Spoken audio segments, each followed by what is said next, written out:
तो मित्रों हमने जो है अभी अभी जो है हीमेटोलॉजी डिस्कस किया, हमने जो है आपका केमिकल एग्जामिनेशन से डिस्कस किया, हिस्टोलॉजी डिस्कस हिस्टोपैथोलॉजी डील किया, साथ ही हमने साइटोलॉजी को भी डील किया। हम लोग चलते हैं कहानी की कारवां को आगे लेकर चलते हैं। हम लोग जान रहे हैं कि यूपी एनएचएम कल एग्जाम होने को है, यानी कि हम लोग चलते हैं माइक्रोबायोलॉजी की ओर। माइक्रोबायोलॉजी क्या होता है? माइक्रोब्स का अध्ययन करना क्या कहलाता है? माइक्रोबायोलॉजी।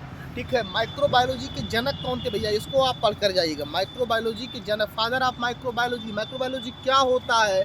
माइक्रोबायोलॉजी में, माइक्रोब्स का स्टडी में आप लोग बैक्टीरिया के बारे में पढ़ कर जाइएगा। बैक्टीरिया, बैक्टीरिया देखो यार, ये जो होते हैं ये किंगडम मोनेरा के अंतर्गत आते हैं। किसके अंतर्गत आते हैं? किंगडम मोनेरा के अंतर्गत आते हैं।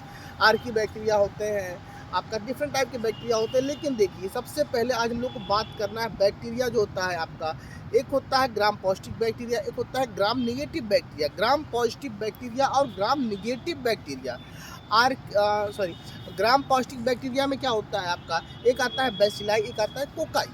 ठीक है, ग्राम positive cocci, gram positive bacilli. और ग्राम निगेटिव बैक्टीरिया में भी ग्राम निगेटिव कोकाई और ग्राम निगेटिव बेसिलाई, इस तरह के बैक्टीरिया आते हैं। आप ग्राम पॉजिटिव कोकाई में staphylococcus aureus, streptococcus pneumoniae, streptococcus pyogenes, तो डिफरेंट टाइप के जो बैक्टीरिया आते हैं आप कोकाई में। जो भी आपका बेसिलाई में कौन कौन सा आता है, उसके बाद आपका ग्राम निगेटिव कोकाई में क्या आता है और ग्राम निगेटिव बेसिलाई में क्या क्या आता है। तो ये बैक्टीरिया आप लोग पढ़कर जाइएगा।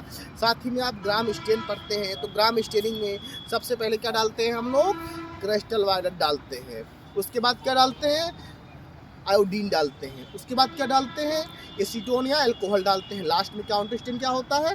आपका सेफ्रेनिन होता है। मान लीजिए सबसे आप क्वेश्चन आ सकता है कि ग्राम स्टेनिंग में काउंटर स्टेन क्या होता है? तो सेफ्रेनिन होगा, सेफ्रेनिन होगा। उसके बाद एक आता है आपका माइकोबैक्टीरियम ट्यूबरक्लोसिस, बैक्टीरियल डिजीज, और एसिड फास्ट बेसिलाई, जो कि आपका स्टेनिंग होता है, जील नील्सन स्टेनिंग होता है इसमें।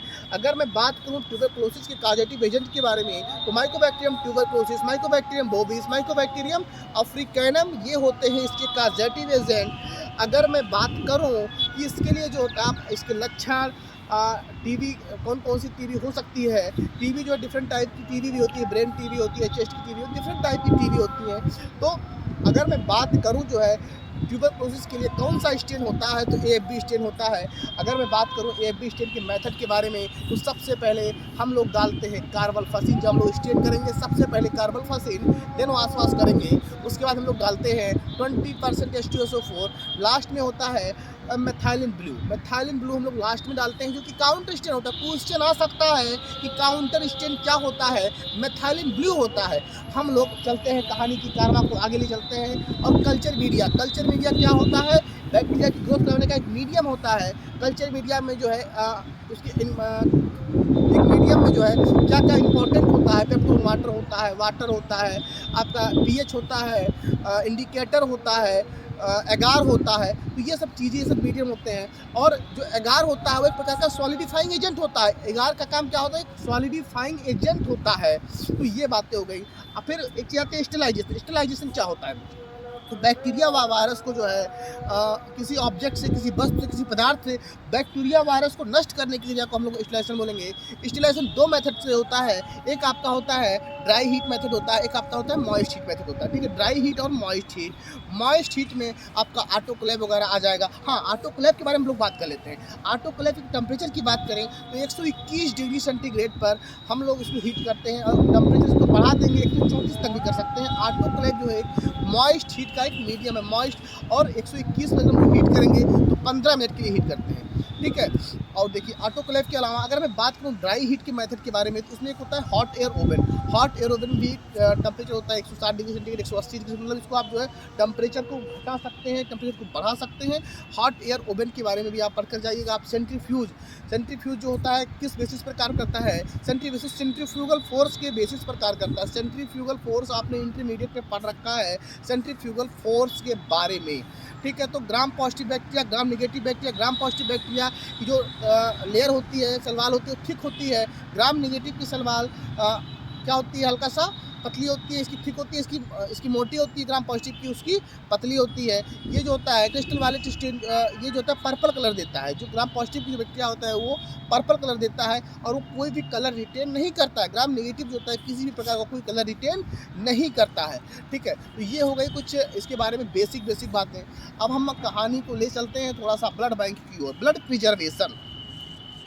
तो अगर मैं बात करूं, आप ब्लड बैंक से आप पढ़कर जाइएगा कि आरबीसी को कितने दिन तक हम लोग स्टोर कर सकते हैं, डब्ल्यूबीसी को कितने दिन तक स्टोर कर सकते हैं। आपका सीपीडीए होता है जो होता है सेसाइडेड फास्फेट डेक्सट्रोजेनेन, सीपीडीए, सैगाम, जो अलग अलग एंटीकोगुलेंट होते हैं, आपका कितने दिन तक ब्लड का प्रिजर्वेशन करेंगे।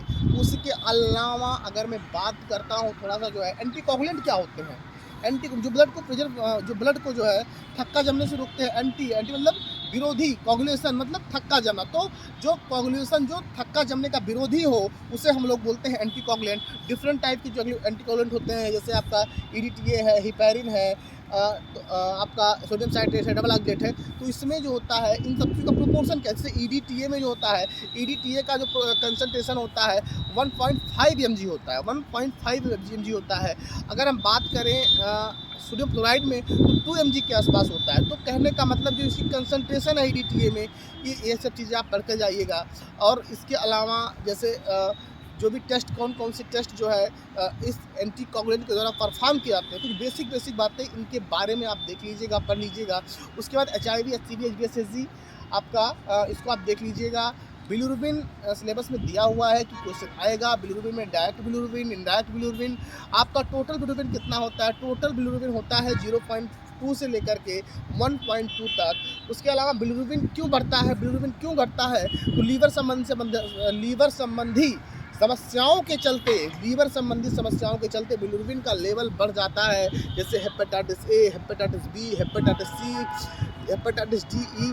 इसके अलावा लीवर फेल्योर की कंडीशन में, जैसे लीवर सिरोसिस की कंडीशन में, लीवर कैंसर के मामलों में, लीवर फाइब्रोसिस के मामलों में, इन सब मामलों में क्या होता है, बिलिरुबिन का लेवल इंक्रीज कर जाता है। तो ये सब कुछ बेसिक बातें हो गई। केएफटी में आपका क्रिएटिनिन दिया हुआ है, क्रिएटिनिन क्यों बढ़ता है, क्रिएटिनिन क्यों घटता है, क्रिएटिनिन का नॉर्मल रेंज कितना होता है, तो 0.6 to 1.3 इन मेल, वही करीब 1.2 तक होता है इन फीमेल की कंडीशन में। यूरिया की मैंने बार बताया है। यूरिया की अगर मैं नॉर्मल रेंज की बात करूं तो 19 से 45 मेल की कंडीशन में और 19 से 40 के आसपास जो है फीमेल की कंडीशन में।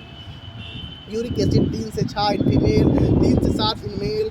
और इसके अलावा आप जो थोड़ा सा कोलेस्ट्रॉल, ट्राइग्लिसराइड इसके बारे में पढ़ लीजिएगा। आप carbohydrate, non reducing sugar, reducing sugar के बारे में पढ़ के जाइएगा। रिड्यूसिंग शुगर क्या होता है, नॉन रिड्यूसिंग शुगर क्या होता है, इन सब चीज़ों के बारे में कुछ बेसिक बातें। उसके अलावा थोड़ा सा हम लोग और देख लेंगे। आप कुछ जैसे HIV के लिए जो होता है कन्फर्मेशन टेस्ट क्या होता है। HIV के लिए जो है कन्फर्मेशन टेस्ट होता है वेस्टर्न ब्लॉट जो होता है HIV के लिए कन्फर्मेशन टेस्ट होता है।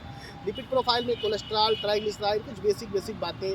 और उसके अलावा अमीनो एसिड, प्रोटीन क्या होता है। प्रोटीन जो होता है अमीनो एसिड से मिलकर बने होते हैं। इसेंशियल अमीनो एसिड कौन से होते हैं, नॉन इसेंशियल क्या होते हैं, एरोमेटिक अमीनो एसिड कौन से होते हैं, एसिडिक अमीनो एसिड क्या होते हैं, और न्यूट्रल अमीनो एसिड क्या होते हैं। न्यूट्रल अमीनो एसिड आपका क्या होता है, आपका एरोमेटिक अमीनो एसिड क्या होता है, और आपका एसिडिक अमीनो एसिड क्या होता है। तो अमीनो एसिड के बारे में, प्रोटीन के बारे में आप कुछ देख कर जाइएगा। मोनोसैकेराइड, डाइसैकेराइड और पॉलीसैकेराइड में आपका सेलुलोज आता है, ग्लाइकोजन आता है, स्टार्च आता है। सेलुलोज, स्टार्च और ग्लाइकोजन, ये चीज़ें हो गई। आपका मोनोसाइड में ग्लूकोज आएगा, फ्रक्टोज आएगा। ये सब चीज़ें आप देखा जाइएगा। तो बेसिक चीज़ें। उसके अलावा अगर मैं देखूँ जो तो करीब सिलेबस में यही सब चीज़ें हैं। एंटीकोगुलेंट आप लोग देख कर जाइएगा।